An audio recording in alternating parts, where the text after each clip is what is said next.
నమస్తే సైనస్. మరి ఈ రోజు జరుగుతున్న సంఘటన గురించి మేము ఇక్కడ వీడియో గురించి వస్తుంటే మరి కుషాయిగూడ పోలీస్ స్టేషన్ వారు ఎలాంటి రెస్పాన్స్ ఇవ్వడం లేదు. ఒక 2 నిమిషాలు వీడియో తీసుకుంటామన్నా కూడా దీనికి కుదరదని చెప్పేసి వ్యతిరేకం అని చెప్తున్నారు. మరి గవర్నమెంట్ కు వ్యతిరేకమా లేకపోతే వీళ్ళకు వ్యతిరేకమా?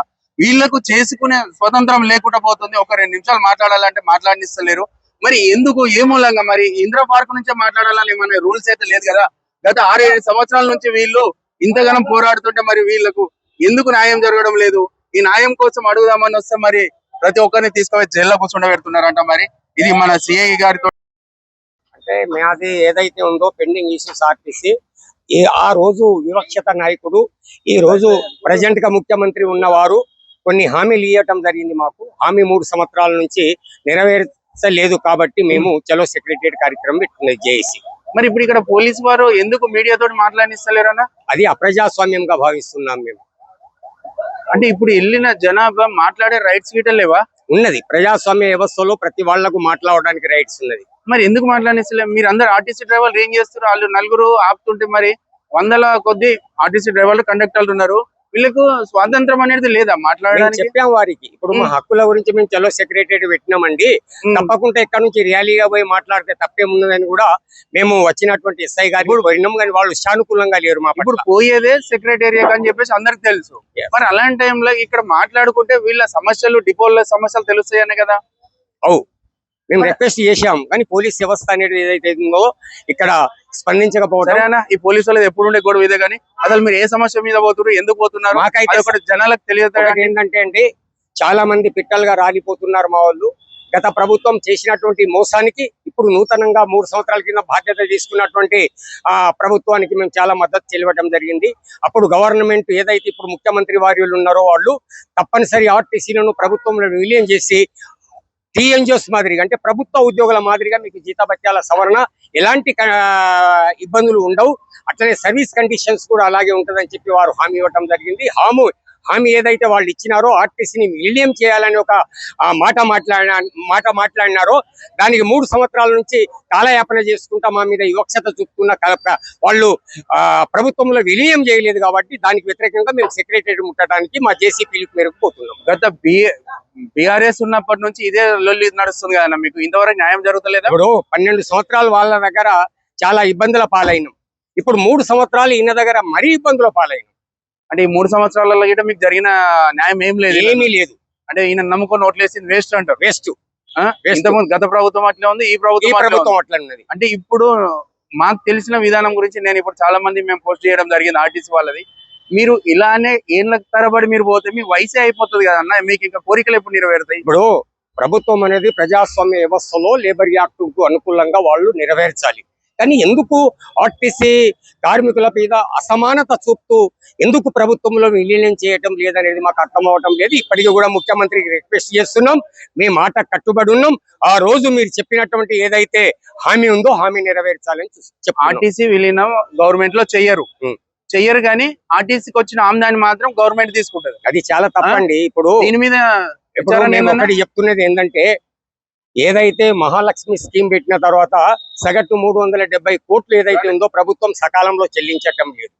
దాని నుంచి కూడా ఆర్టీసీ నష్టాల్లో ఉంది. దానికి అనుకూలంగా మీరు 0 టికెటే కాదు, తప్పకుండా రోజువారీ ఫైనాన్స్ ను ఇంత తేవాలని చెప్పి టార్గెట్ పెడుతూ మా మీద విపరీతమైనటువంటి టార్గెట్ ను వేధింపులో గురి చేస్తున్నారు. టార్గెట్ ఏముందన్న, బస్సు ఉచితమే ఇస్తారు కదా, ఆధార్ కార్డు చూస్తే ఉచితంగా, టార్గెట్ ఏం రీచ్ అవుతారు? మీరు ఏమన్నా చేయండి, మాకు డబ్బు కావాలా, నీ సర్వీస్ కు 2000, 3000, 4000 కేటాయించడం తప్పకుండా కావాలని డైలీ కౌన్సిలింగ్. ఇంతకుముందు ఏమో ట్రాఫిక్ సిఐకి ఎస్ఐకి ఉంటుండే టార్గెట్, ఇంత రావాలి ఫైన్ అని. ఇప్పుడు మీకు ఆర్టీసీకి మాకు కూడా అదే పరిస్థితులు తెచ్చారు. గవర్నమెంట్ వ్యవస్థ మొత్తం అదే టార్గెట్, అదే వ్యవస్థ కనబడుతుంది. ఇప్పటికి కూడా మేము రిక్వెస్ట్ చేసేది ఏంటంటే, ప్రభుత్వము తప్పనిసరి ఈ విషయాన్ని బాగా ఆలోచించి ఏదైతే మీరు ఇచ్చినటువంటి హామీని నెరవేర్చాలని, ప్రభుత్వంలో ఆర్టీసీని విలీనం చేయాలని, అట్లనే ఆరోగ్య సమస్య కాడ ఇంకా కొన్ని హాస్పిటల్స్ ఇంకా కొన్ని పెంచాలని చెప్పి మేము వారికి కోరటం జరుగుతుంది. మీరు ఇలానే చేసుకుంటూ వెళ్తే వాళ్ళు అలానే వెళ్తారు, ప్రభుత్వాలు మారుతున్నాయి. మరి ఇప్పటికి వారు కళ్ళు తెరుచుకోకపోతే ఏం చేద్దాం అనుకుంటున్నారా? భవిష్యత్ కార్యాచరణ ఏదైతుందో జేసీ దాన్ని ఇది చేస్తుంది. భవిష్యత్ కార్యాచరణకు జేసీ మాతో చెప్తుంది. మాకు కొత్తగా తెలిసిన విషయం ఏంటంటే తీన్మార్ మళ్ళా నన్ను ప్రెసిడెంట్ గా ఎన్నుకుర్రు అని చెప్పేసి సమాచారం వచ్చింది. అది నిజమేనా అన్న? అదైతే మాకు తెలియదండి, ఆ విషయంలో నేను మాట్లాడలేను. ఎందుకంటే నిజమేనా కాదా? అంటే కొన్ని కుల సంఘాలు ఉన్నాయి మా దగ్గర, ఎస్సీ ఎస్టీ బీసీ మైనార్టీ అని కుల సంఘాలు ఉన్నాయి.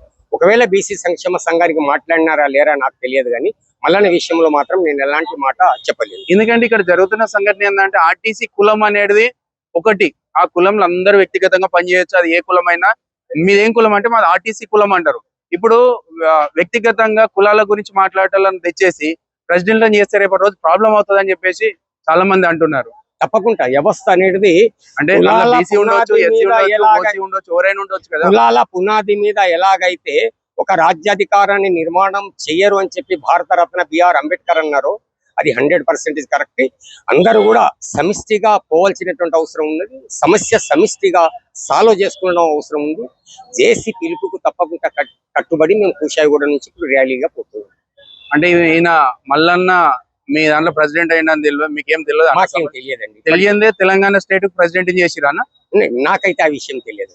ఇప్పుడు జేసీకి సంబంధించిన దాంట్లో మల్లన్న గారు లేరు, అది వాస్తవ విషయం. జేఏసీకి సంబంధించిందో లేదు, దాంట్లో మల్లన్న గారు ఆర్టీసీకే ప్రెసిడెంట్ అని చెప్పుకుంటూ వస్తున్నారు 2 రోజుల నుంచి. 100% తప్పు. అంటే ఇంక ఎంపిక కాలేడు, అంటే ప్రచారం వరకే ఉంది. ప్రచారం వరకే. ఇలా కవిత గీట ఏమన్నా ఉందా అన్న పాత్ర? ఇప్పుడు కవిత ఉంటదా ఉండదా అనేది తర్వాత తెలుస్తుందండి మాకు. ఇప్పుడు ఆర్టీసీ వాళ్ళ కోసం చాలా కష్టపడుతున్నా అని చెప్పి చెప్పుకుంటూ వస్తుంది కదా. ఇప్పుడు నేను ఒకటే చెప్తున్నానండి, ఎవరైతే మాకు అనుకూల శక్తులు ఉన్నాయో వాళ్ళందరినీ కలుపుకపోయే బాధ్యత మాది. మా సమస్య ప్రధానమైన సమస్య. ఉద్యోగి ఒక పరిధి ఉంటుంది, ఆ పరిధి ఉద్యోగి దాటద్దు అనేది చట్టాలు చెప్తున్నాయి.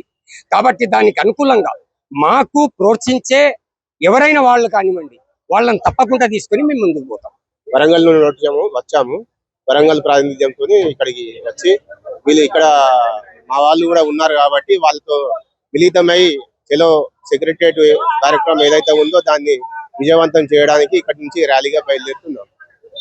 మరి ఈ సమస్యల మీద మీరు నెరవేరుతా అనుకుంటారా లేకపోతే లేదన్నా? ఈ సమస్యలు ఖచ్చితంగా కాంగ్రెస్ గవర్నమెంట్ గద్దెనెక్కే ముందట మాకు ఇచ్చినటువంటి బలమైనటువంటి హామీ ఏంటి అంటే, గత ప్రభుత్వం చేయలేనటువంటి ప్రభుత్వ విలీన కార్యక్రమాన్ని మేము వచ్చిన తర్వాత 2 నెలల కూడా చేస్తామని చెప్పని అప్పుడు హామీ ఇవ్వడం జరిగింది. ఇప్పుడు 2 నెలలు పోయి 2 సంవత్సరాలు కూడా దాటే పరిస్థితి వచ్చింది ఆల్రెడీ. కానీ వాళ్ళు అన్నమాట ఏదైతే ఉందో ఆ మాట నిలబెట్టుకోలేక మళ్ళీ వాళ్ళు ప్రజలకు ఇచ్చినటువంటి మహాలక్ష్మి స్కీము పథకాన్ని అమలు చేస్తూ దానికి సంబంధించిన బకాయిలను కూడా మాకు సకాలంలో అందించకుండా అటు ఉన్న ఖజానాను కూడా లూటీ చేసేటువంటి కార్యక్రమం అయితే స్పష్టంగా కనబడతా ఉన్నది. ఆ సై న్యూస్ ను మీరు సబ్స్క్రైబ్ చేసుకోండి, లైక్ చేయండి, షేర్ చేయండి, గట్లనే కామెంట్ కూడా చేయండి. మీ అందరికీ మళ్ళొక్కసారి మా సై న్యూస్ తరపున శనార్థులు.